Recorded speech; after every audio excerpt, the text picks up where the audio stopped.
Bismillahirrahmanirrahim. Alhamdulillahilladzi arsala rasulahu bil huda wa dinil haqq liyudhhirahu 'ala ad-din kullihi walau karihal kafirun. Asyhadu an la ilaha illallah wahdahu la syarika lah. Wa asyhadu anna Muhammadan 'abduhu wa rasuluh. Salawatullahi wa salamuhu ala hadzal nabiyil karim wa imamil muttaqin wa qaidid du'akil mujahidin wa ala alihi wa ashabihi ajma'in. Allahumma 'allimna ma jahilna wanfa'na bima 'allamtana waj'alna minal mukhlisin. Sallallahu ala sayyidina Muhammad wa ala alihi wa baraka wa sallam. Walhamdulillahi rabbil alamin, amma ba'd. Terlebih dahulu marilah sama-sama kita menyatakan setinggi-tinggi kesyukuran kehadrat Allah Subhanahu wa taala kerana dengan limpah kurniaan Allah Subhanahu wa taala kita sama-sama diberi kesempatan, peluang dan juga kekuatan oleh Allah Subhanahu wa taala untuk kita berada bersama-sama pada malam ini, walaupun dalam suasana hujan lebat. Mudah-mudahan kita boleh dengar tuan-puan, walaupun lebat hujan, mudah-mudahan dia tak mengganggu. Baik, kita malam ni tuan-puan, sebagaimana tuan-puan maklum, kita akan mula pengajian kitab kita. Kitab yang kita pilih iaitu kitab fiqh, nama dia ialah Hidayatus Sibyan. Antara kita asas dan ilmu fiqh yang melengkapi 4 rubu' ataupun 4 pembahagian dalam sistem ibadat. Sistem ibadat ni tuan-puan, dia ada 4 komponen ataupun dipanggil dalam istilah fiqh dipanggil 4 rubu'.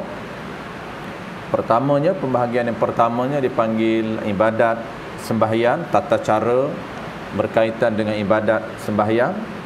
Rubu' yang kedua berkaitan dengan tata cara ataupun syariat ibadat yang bernama zakat. Yang ketiganya ialah siam ataupun puasa. Keempat, haji. Jadi keempat ini sempurna ataupun lengkap dalam kitab kita, walaupun dia kecil saja. Dipanggil kitab asas untuk melepaskan standard fardu ain bagi orang awam ataupun masyarakat amnya. Jadi inilah dia salah satu kitab untuk bantu kita settle isu-isu asas berkaitan dengan sistem ibadat di dalam syariat kita. Jadi kita akan terus tuan-puan, kitab kita ini kita terus kepada kitab solat.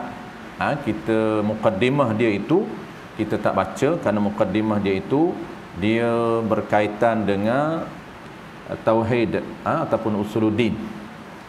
Surat yang pertama, yang kedua, ketiga, keempat, kelima, keenam, ketujuh itu dia 7 muka surat itu, 7 layan tu dia termasuk berkaitan dengan ilmu usuluddin, dipanggil mukaddimah.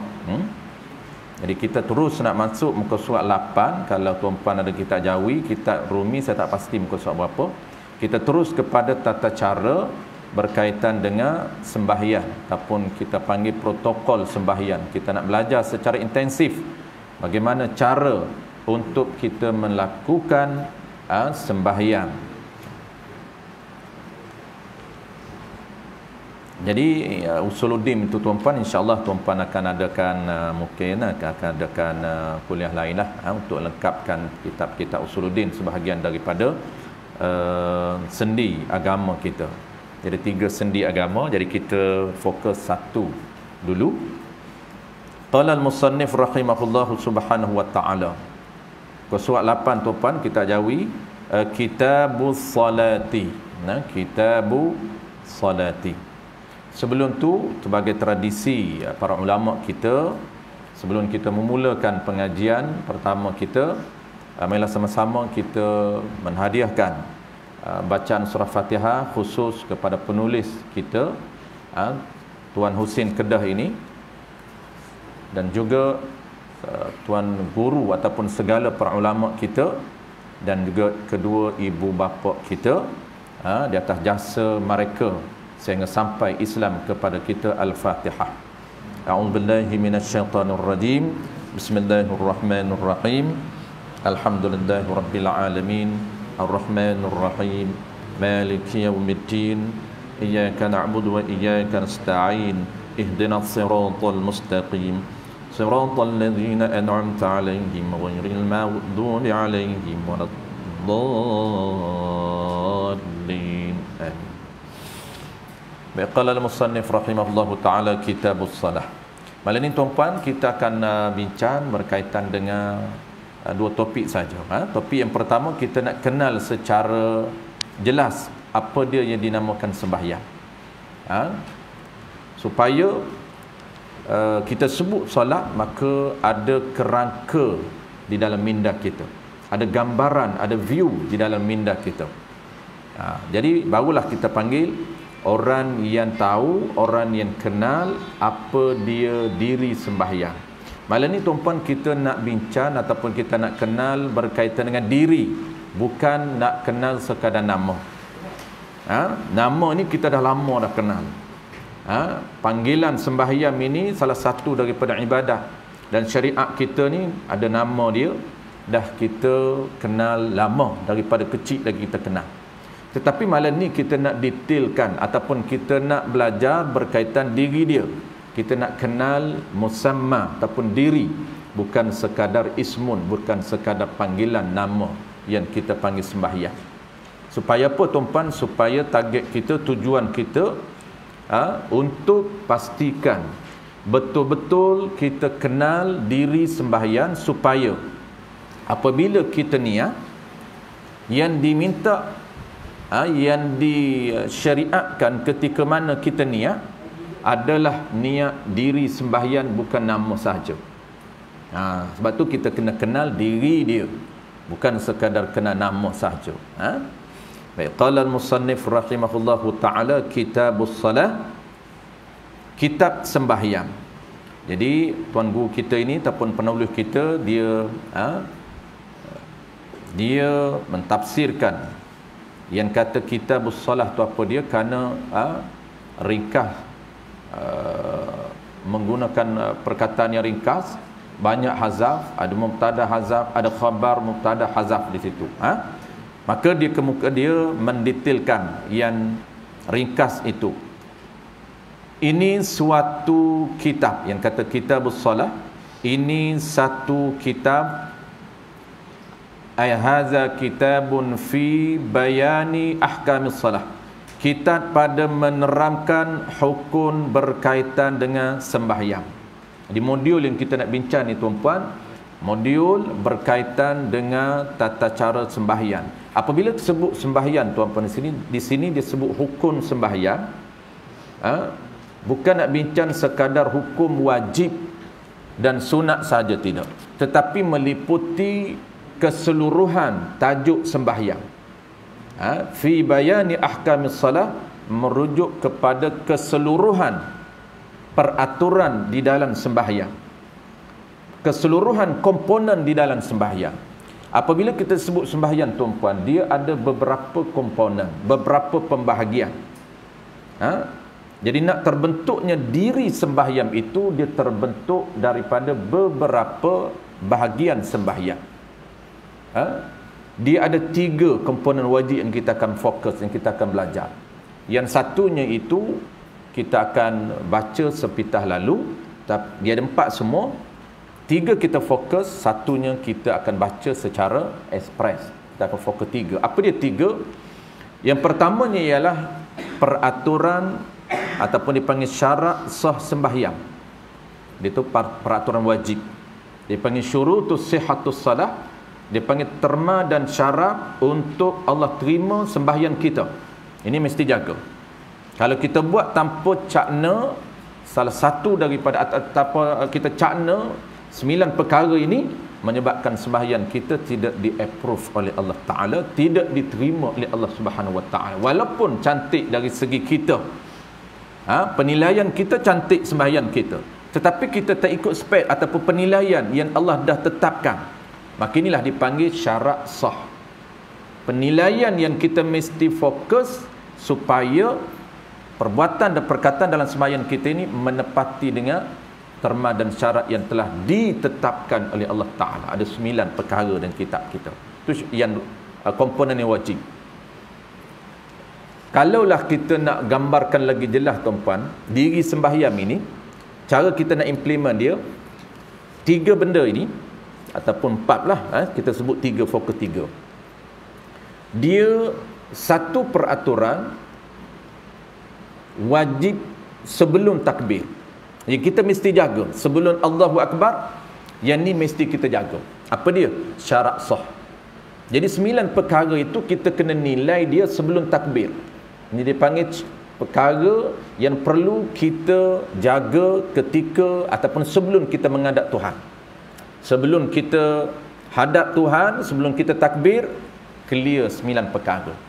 Itu dipanggil topik yang pertama, komponen pertama. Ada 2 komponen lagi yang wajib, iaitu di dalam sembahyang. Selepas takbir Allahu Akbar, kita mesti jaga 2 perkara. Ini perkara wajib, kita tak ambil yang sunat. Apa dia perkara wajib di dalam sembahyang? Apabila lepas takbir, yang keduanya kita gabung ada 3 tadi. Pertama, komponen pertama syarat sah sembahyang ada 9. Yang keduanya ialah dipanggil apa? Dipanggil syarat sah melaksanakan setiap rukun sembahyang. Bahasa kitanya tuan-puan, kita pernah belajar dulu di sekolah rendah, sekolah menengah, dia panggil apa? Dia panggil rukun sembahyang. Itu bahasa asasnya, rukun. Maksud rukun sembahyang 13 ni yang kita nak fokusnya ialah syarat ataupun cara kita nak melaksanakan setiap satu persatu rukun. Bagaimana cara kita nak buat? Itu paling penting. Sebab kalau tak kena cara tuan-puan, walaupun kita buat, tapi tidak diterima oleh Allah Ta'ala. Dia panggil tak menepati syarat sah rukun. Maka 13 tu tuan-puan, dia ada perincian setiap rukun dalam kitab kita ni. Agak cantik kitab kita ni, dia punya struktur dia susun cantik. Bermula dengan takbiratul ihram. Bagaimana cara kita nak takbir? Allahu Akbar, iya, Allahu Akbar. Tapi kita kena jaga. Nak bagi bunyi Allahu Akbar itu, dalam kitab kita sebut mesti kena tunaikan ataupun jaga 21 syarat sah mengucapkan lafaz yang bernama takbiratul ihram. Kalau kita ucap, dia akan berbunyi Allahu Akbar. Kena jaga 21 perkara dalam kitab kita. Dia panggil apa? Dia panggil komponen yang kedua yang wajib yang kita kena jaga dalam sembahyang, syarat sah setiap rukun. Satu rukun kita bagi contoh, rukun yang bernama takbiratul ihram ada 21 cara, 21 syarat. Fatihah dia ada 10. Cara kita nak baca Fatihah tuan-puan, bermula ayat pertama sampai waladdallin, mesti jaga 10 peraturan yang telah ditetapkan di dalam peruntukan peraturan membaca surah yang bernama Fatihah. Itu dia panggil komponen yang keduanya ialah yang mesti kita fokus syarat sah setiap rukun. Dan komponen ketiga, dia ada 3 je tuan-puan yang wajib. Sekejap lagi kita akan sebut yang sunat sama sebagai tambahan. Sebab yang wajib ni induk yang kita mesti jaga, iaitu dia panggil perkara yang membatalkan sembahyang. Kita buat cantik sebelum sembahyang, kita jaga 12 syarat, 9 syarat. Takbir Allahu Akbar, cantik takbir kita. Setiap rukun itu kita jaga. Cara nak implement dia, kita tahu bagaimana cara nak rukuk yang terbaik. Cara rukuk makruh, cara rukuk yang tak sah, kita tahu dia punya level-levelnya. Sujud pun kita tahu, ini sujud yang makruh, ini sujud yang tak sah, ini sujud yang terbaik. Tetapi satu perkara lagi yang kita termiss, ada perbuatan kita yang boleh membawa burn ataupun batal sembahyang kita. Itu kita akan belajar dalam kitab kita ini. Ada 21 perkara yang membatalkan sembahyang yang kita perlu jaga. Tu 3 komponen tu tuan-puan yang kita akan fokus dalam kitab kita ini. Dan dia ada tambahannya ialah tambahan dia 3 yang wajib, tambahan dia yang sunat. Pertama, syarat wajib. Ini info yang kita sebut tadi, yang kita akan ekspreskan. Dan ada juga dibincang dalam kitab kita ini berkaitan dengan perkara wajib di dalam perkara sunat di dalam sembahyang. Ada sunat ab'ad, ada 8 yang kita akan bincang, dan selebihnya adalah sunat hai'ah. Jadi gabungkan tuan-puan 3 yang wajib kita akan jaga, nak bagi cantik rupa sembahyang kita, nak bagi cantik amalan sembahyang kita, kita akan gabungkan 3 yang wajib dan 2 yang sunat. Apa dia sunat? Sunat ab'ad yang kita akan komplitkan, dan yang keduanya sunat hai'ah. Hai'ah ni kita perbanyakkan. Selagi mana kita tahu, sebab tu kita dia ada value added, nilai tambah. Apabila lagi banyak kita tahu sunat hai'ah, lagi cantik rupa sembahyang kita. Jadi hai'ah ni tuan-puan dia panggil kecantikan, nak bagi cantik rupa sembahyang kita. Tu dia panggil hai'ah. Yang kita selalu sebut aksesori dalam solat. Nak bagi cantik rupa sembahyang kita kerana dia ada rupa. Pahala ini dia mawjud, dia ada. Yang boleh Allah Ta'ala buka hijab, boleh nampak dia punya pahala kita, pahala sembahyang. Jadi cantiknya pahala sembahyang kita ni berdasarkan sejauh mana kita memperbanyakkan sunat hai'ah. Sebab tu sunat hai'ah ni dia akan ada level-level dia, akan ada standard dia. Ada standard sunat, ada standard afdal, ada standard paling afdal. Ada 3 standard. Terkadang ada 2 sahaja. Ada setengah ibadat, setengah perbuatan sunat itu sampai kepada 3 level. Ini yang kita akan belajar. Baik, kita terus kepada makna tuan-puan. Malam ni kita akan fokus kepada makna sembahyang supaya kita kenal hakikat sebenar sembahyang. Dan kalau sempat kita akan bincang 2 syarat wajib secara ekspres. Qala al-musannif rahimahullah subhanahu wa ta'ala, bermula makna sembahyang pada syarak. Nak bincang makna sembahyang pada syarak, bukan pada bahasa, tidak. Bermula sembahyang, yang bermula makna. Makna ni tuan-puan, bahasa Arab. Makna bahasa Arab, takrif bahasa Arab.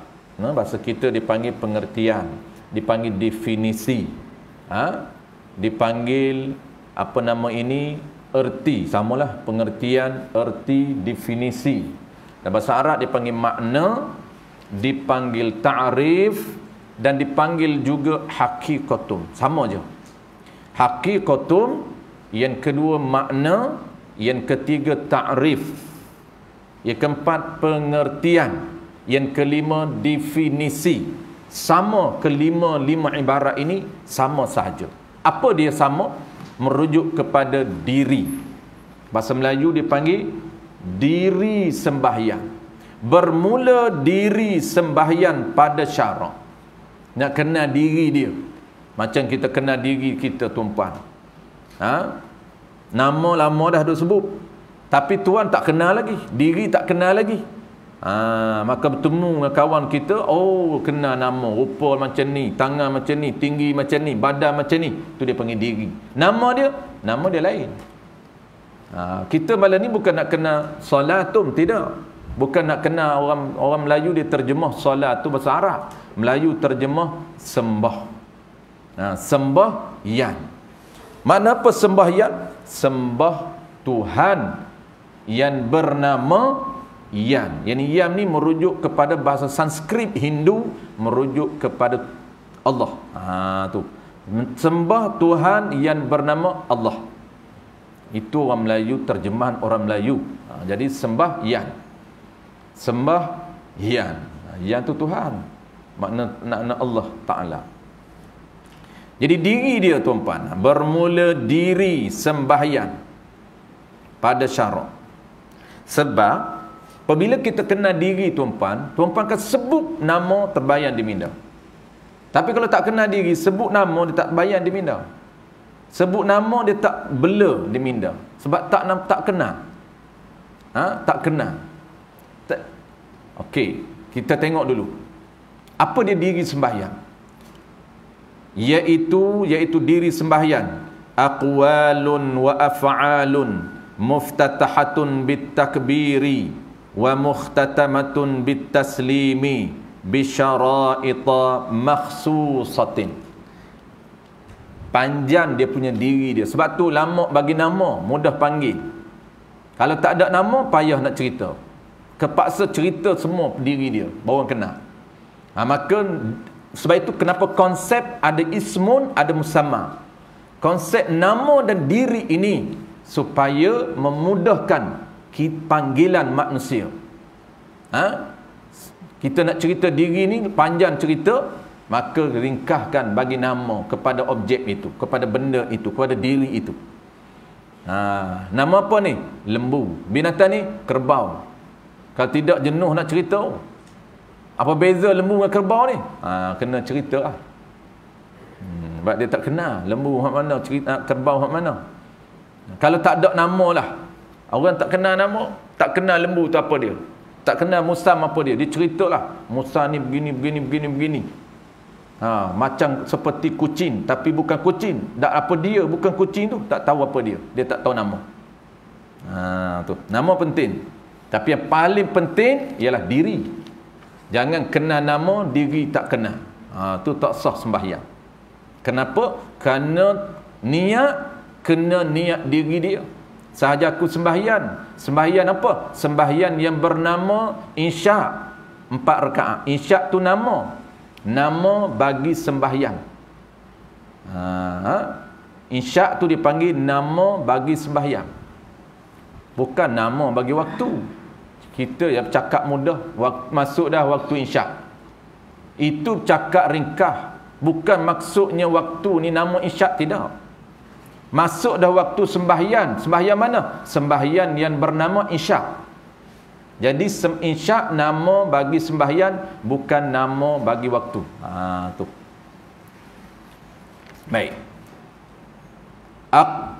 Erti diri sembahyang ni, terjemahan dia, beberapa perkataan dan beberapa perbuatan yang dimula akan sembahyang itu dengan takbiratul ihram, dan disudahi akan beberapa perkataan dan perbuatan itu dengan salam, ataupun akan sembahyang tu dengan salam, dengan beberapa syarat yang tertentu.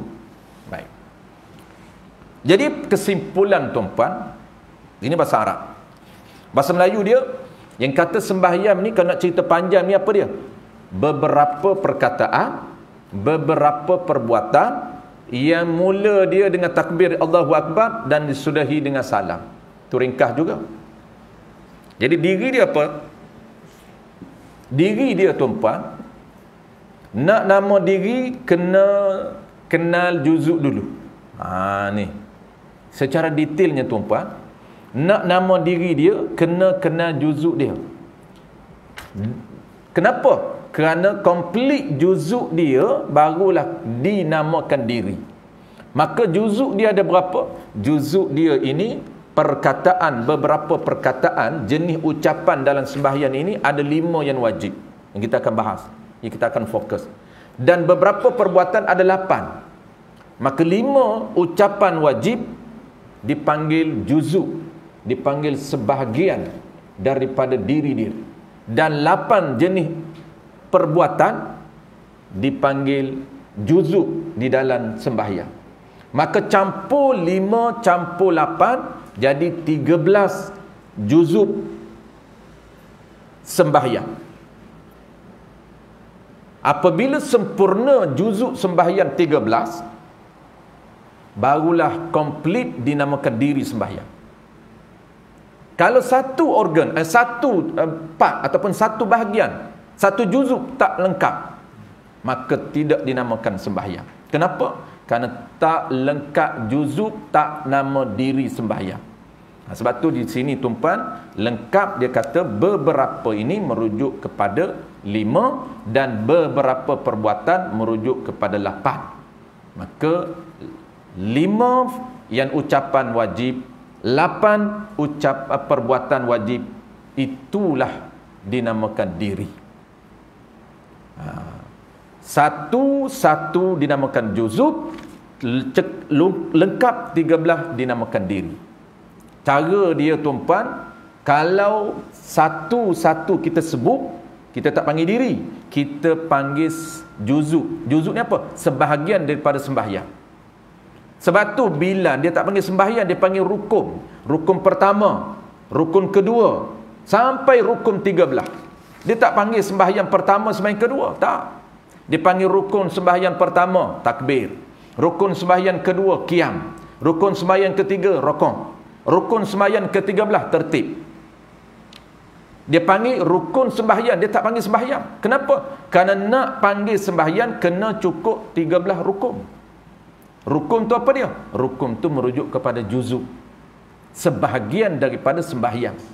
Benda yang wajib ada, mala budda minhu, ataupun juz'un min mahiyah, tu rukun. Jadi kita kena hak mana juzuk, yang mana diri. Kalau orang tanya kita, rokok adakah sembahyang? Bukan sembahyang. Lepas tu apa dia rokok ni? Rokok ni sebahagian daripada sembahyang. Rokok ni satu juzuk daripada sembahyang. Ataupun bahasa akademik dia panggil rokok satu rukun daripada 13 rukun sembahyang. Nak nama diri sembahyang mesti 13. Apa yang kita perlu tahu tuan-puan, yang kita perlu tergambar dalam minda kita ialah 13 diri sembahyang. Walaupun tak ingat angka, tak apa, tapi dia tahu. Tergambar di minda dia. Tergambar dalam ada kerangka di minda dia. Sebut sembahyang, terus nampak. Walaupun dia tak nampak secara keseluruhan 13, tapi dia nampak certain, nampak beberapa juzuk sembahyang. Jadi nak nampak secara keseluruhan ataupun separuh berdasarkan tahap pengenalan kita terhadap sembahyang. Orang yang betul-betul kenal sembahyang, memang dia akan nampak semua 13. Orang yang masih bela sembahyang, dia akan nampak sebahagian daripada sembahyang. Tetapi sahlah, sebab dia tahu 13 tu, cuma dia tak nampak semua saja. Macam tuan-puan sebut surau ni. Kalau tanya saya, tuan-puan, surau ni ustaz pergi mengajar di surau desa surau Khariah, Desa Putra. Berapa kali pergi? 2. Kali kedua ni, dia kata, ustaz ingat ada berapa tiang?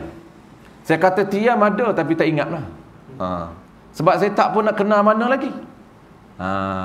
Ada orang juga tuan-puan, jemaah ni yang duk datang berpuluh tahun dah, dia tak ingat berapa tiang, tapi dia tahu. Okey, dia kira kenal juga. Cuma tak kenal betul-betul lah. Sebab tak sempat nak bilang. Dia kata tiang rumah. Tiang surau. Tapi dia tahu tak ada tiang? Tahu. Tergambar tak kalau sebut surau? Dia tergambar surau ni. Cuma kalau nak tanya dia angka, dia kena bilang dulu. Maka dikira dia kenal. Maka saya ni masih dikira bela lagi. Tak berapa nak kenal elok lagi. Kalau saya sebut surau, saya tergambar depan tu je. Belakang ni saya tak tergambar lagi. Sebab apa? Tak apa kenal lagi belakang ni, apa dia ada ni. Ada store ke belakang ni? Ada parking tu tadi. Apa ni Amri dengan mana dah gitu.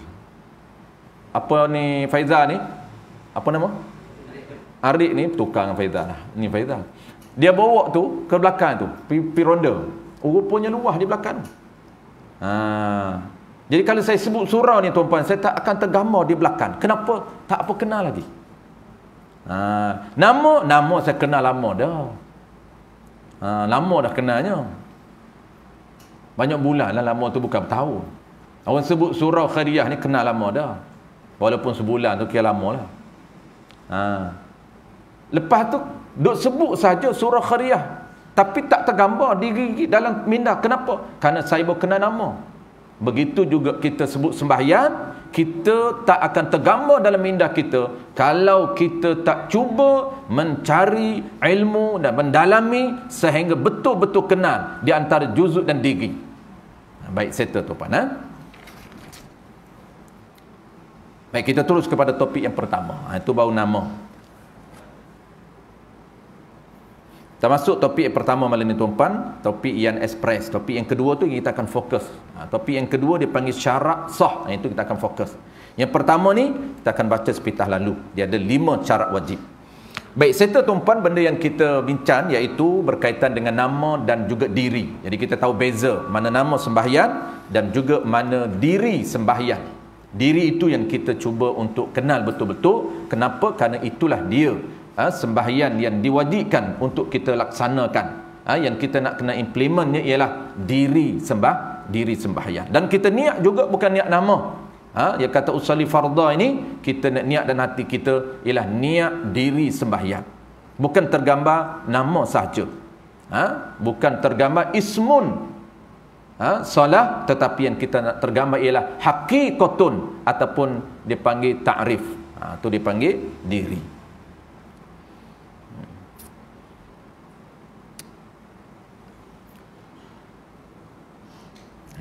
Settle. Jadi 3 bahasa Arab, 2 bahasa Melayu. Bahasa Arab orang kita je. Orang kita ni dia bercakap Melayu, tapi dia tak berapa nak perasan bahawa itu Arab. Kadang-kadang orang kita dak hakikatnya apa dia. Dia nak tanya lebih lah. Tanya bercakap-cakap. Dia kata dia tak tanya makna. Dia kata dak hakikat sebenarnya macam mana. Maksud apa hakikat sebenar? Sebenarnya dia nak tanya hakikat diri benda itu. Jadi hakikat dengan diri itu sama. Hakikat diri sebenarnya apa dia? Hak tular je tu.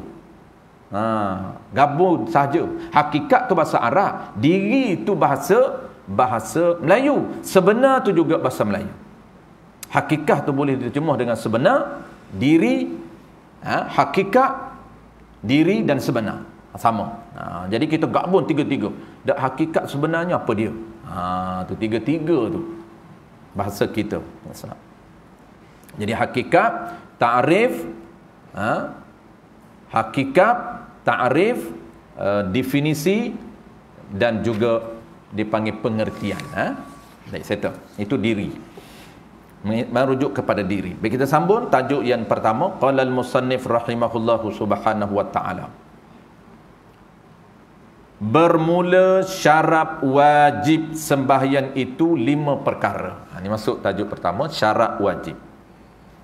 Bermula syarat wajib sembahyang itu 5 perkara. Jadi syarat wajib ni,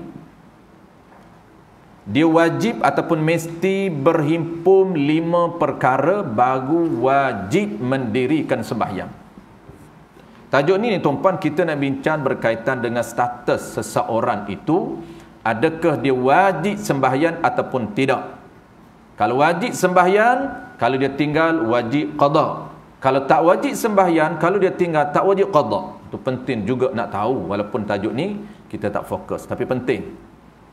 Kerana dia menjadi induk. Di mana induk dia, kita nak tahu status seseorang itu wajib ke tidak dia solat. Kalau wajib, dia tinggal wajib qada. Kalau tak wajib, dia tinggal tak wajib qada. Itu status dia. Jadi kita nak kena tahu ada berapa syarat wajib sebagai apa panggil penilaian kepada kita untuk kita ukur status seseorang itu wajib ataupun tidak, dan wajib qada ataupun tidak. Baik, dia mesti berhimpun ke-5 syarat baru wajib. Syarat di dalam sembahyang ini ada 2 yang kita sebut tadi, syarat wajib dan juga syarat sah. Syarat sah sebelum sembahyang dan syarat sah dalam sembahyang. Tu.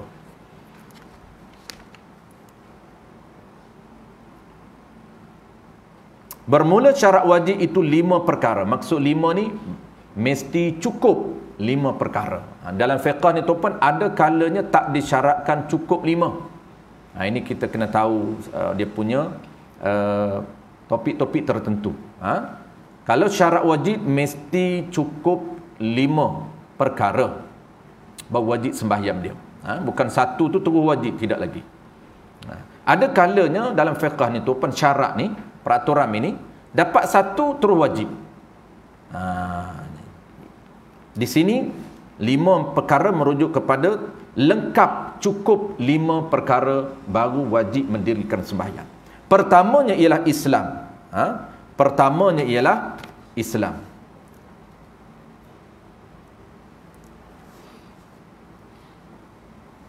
Maksud Islam ni tuan-puan, di sini dia tak detail. Kita ni dia ringkas, dia tak detail.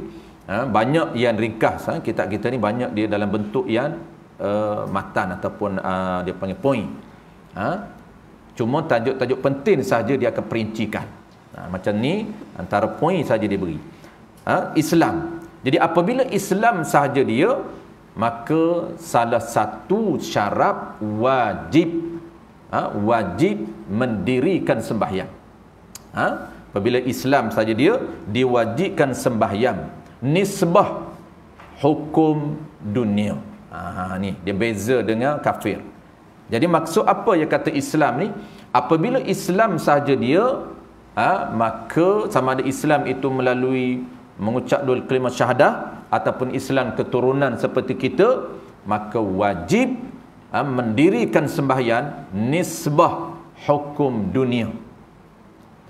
Nisbah hukum dunia. Sama ada dalam keadaan apa jua sekalipun wajib sembahyang. Keadaan sakit, ada peraturan sembahyang dalam keadaan sakit. Tak boleh berdiri, boleh dibenarkan duduk. Tak boleh duduk. Yang ketiga, mengiring. Tak boleh mengiring. Sembahyang yang keempat, iaitu terlentang. Ada kaifiah tata cara sembahyang terlentang. Cara yang keempat. Jadi kalaulah kita dalam keadaan macam mana, tak sakit tapi keadaan yang lain, berada dalam situasi lain, bukan situasi sakit, juga wajib sembahyang. Dalam keadaan apa saja. Dalam keadaan perang wajib sembahyang. Peraturan perang dia panggil syiddatul khauf. Ada syiddatul khauf di luar perang. Ada dua situasi syiddatul khauf di luar perang. Syiddatul khauf ni ada dua pembahagian. Pertamanya sembahyang dalam keadaan ketakutan, ancaman nyawa dia dalam peperangan, ada sembahyang. Beberapa kaifiah, 3 ke 4 cara protokol sembahyang dia berbeza. Dan ada yang kedua dipanggil syiddatul khauf. Syiddatul khauf ni dipanggil sembahyang dalam keadaan sangat takut.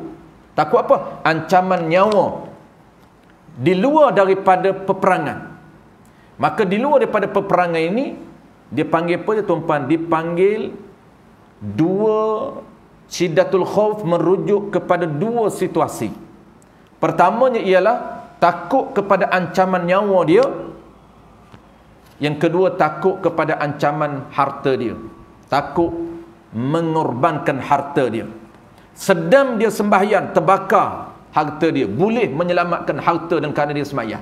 Ada protokol dia. Nanti kita akan belajar dalam kitab kita, dia ada sebut secara selingan bagaimana sembahyang syiddatul khauf di luar daripada sembahyang.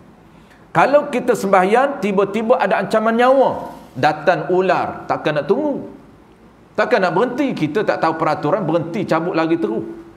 Dia kata takkan nak tunggu ji, lari ji, lari haram, lari. Dia kata takkan nak tunggu ustaz, larilah. Kalau ustaz pun takkan duduk kat situ. Dia tak tahu peraturan. Memang betul kena lari, tapi ada peraturan dia. Ni kita panggil sembahyang sambil lari untuk menyelamatkan diri. Jangan lari jauh sangat. Jari lari pada tempat yang pada urufnya, pada anggapan dianya selamat daripada patukan ular. Boleh dalam keadaan dia bergerak lebih daripada 3. Kita akan belajar formula pergerakan dalam sembahyang. 1 apa hukum, 2 apa hukum, 3 apa hukum. 3 kali pergerakan yang bukan sembahyang haram dan batal sembahyang. Tetapi kalau sembahyang syiddatul khauf, menyelamatkan nyawa, ke tempat yang nak selamat, boleh bergerak walaupun lebih 3 kali, dan boleh bergerak dalam keadaan tak menghadap kiblat. Boleh bergerak. Cuma syarat dia tak boleh terpijak najis dan tak boleh bercakap. Itu syarat sembahyang dalam syiddatul khauf. Nanti kita akan belajar. Jadi wajib apabila di Islam, wajib sembahyang nisbah hukum dunia dalam keadaan apa jua sekalipun.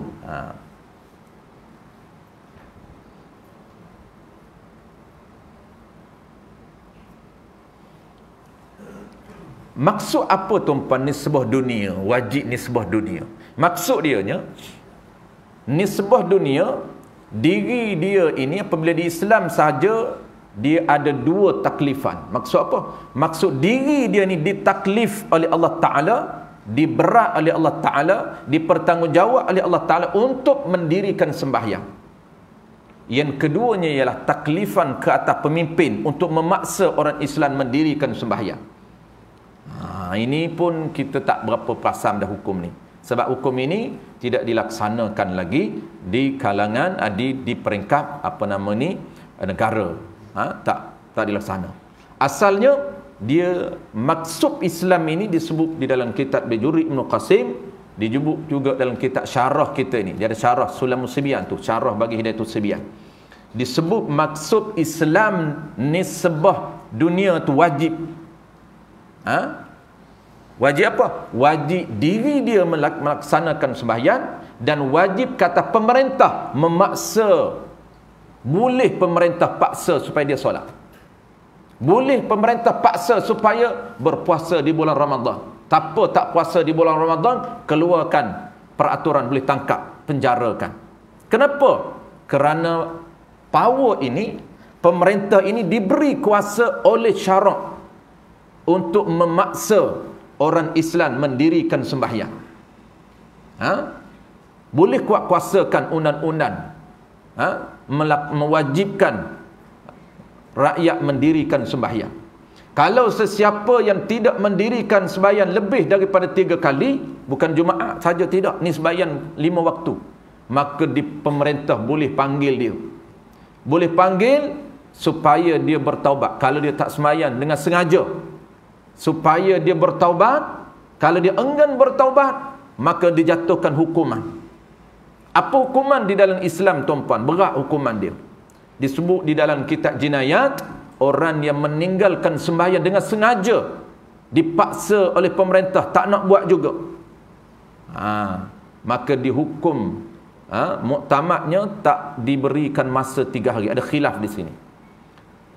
Tak diberikan masa 3 hari kaul muktamad, terus dijalankan hukuman pancung.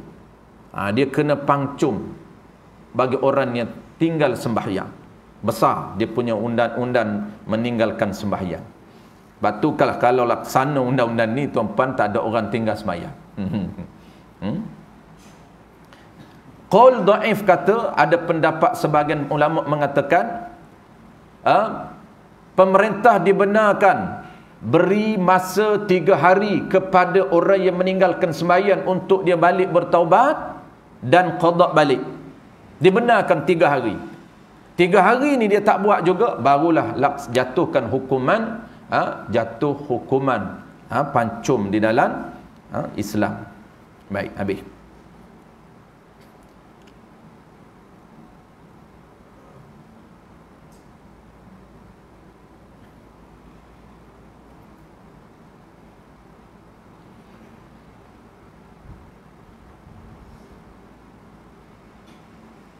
Baik, last sekali tuan-puan, sebelum kita masuk kepada yang kedua, kita akan sambung akan datang. Baik, last sekali. Yang kedua, akil, kita akan sambung akan datang. Last sekali tuan-puan, kita nak bincang isu. Last sekali isu. Isu apa dia? Isu dia ada 2.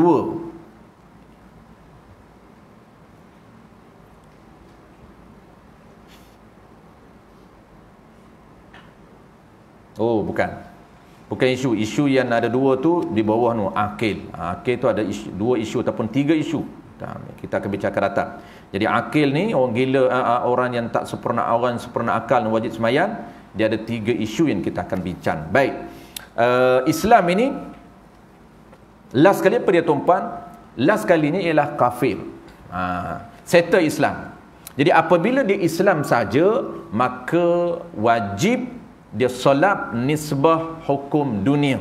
Diri dia wajib, dan juga pemerintah wajib paksa dia di dunia. Itu dia panggil nisbah hukum dunia.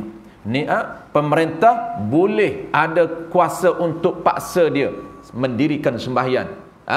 Nisbah hukum dunia. Adapun orang kafir, beza. Orang kafir ni tak wajib mendirikan sembahyang nisbah hukum dunia. Tu. Apa maksud nisbah hukum dunia? Tak wajib orang kafir dirikan sembahyang, iaitu pemerintah tak wajib memaksa dia supaya dia mendirikan sembahyang. Pemerintah tak boleh nak tangkap dia sekiranya dia tak berpuasa di bulan Ramadan. Tak boleh. Kenapa? Kerana dia tak Islam, tak wajib ke atas dia berpuasa di bulan Ramadan, nisbah hukum dunia. Tu dia panggil, sebab tu dalam kitab Arab dia akan sebut maksud Islam ini nisbah hukum dunia. Masuk kafir ni tak wajib solat, nisbah hukum dunia, tak wajib kita paksa supaya dia mendirikan sembahyang. Tak wajib kita paksa supaya dia berpuasa di bulan Ramadan. Tak boleh jatuhkan hukuman kata orang kafir yang tidak berpuasa pada bulan Ramadan.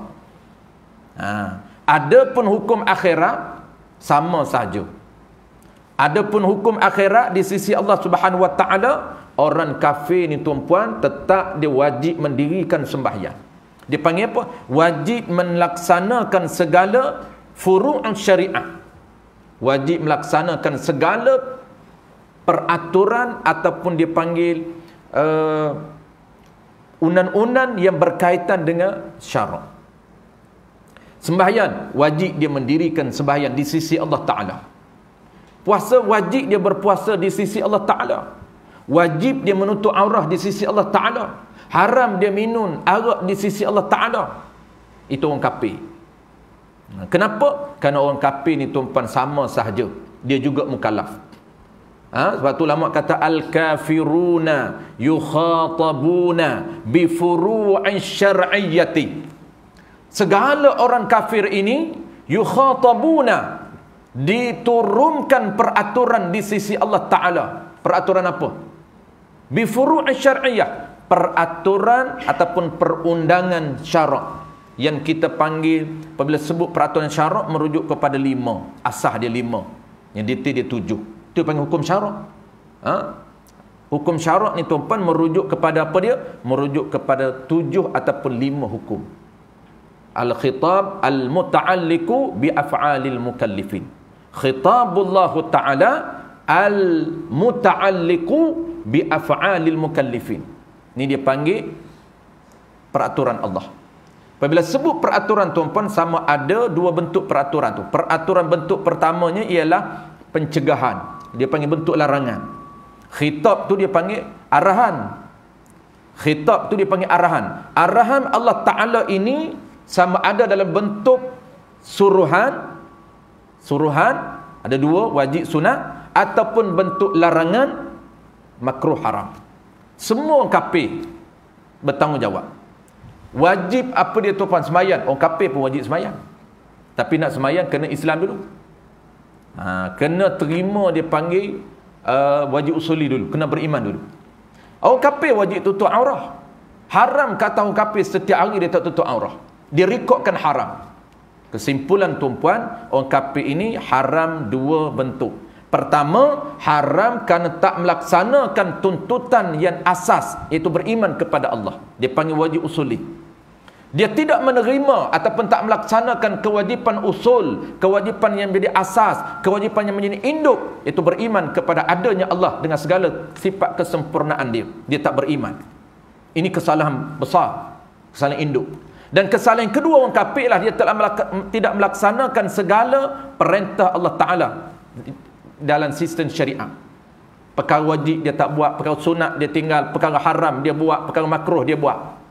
Maka itu kesalahan orang kafir yang kedua.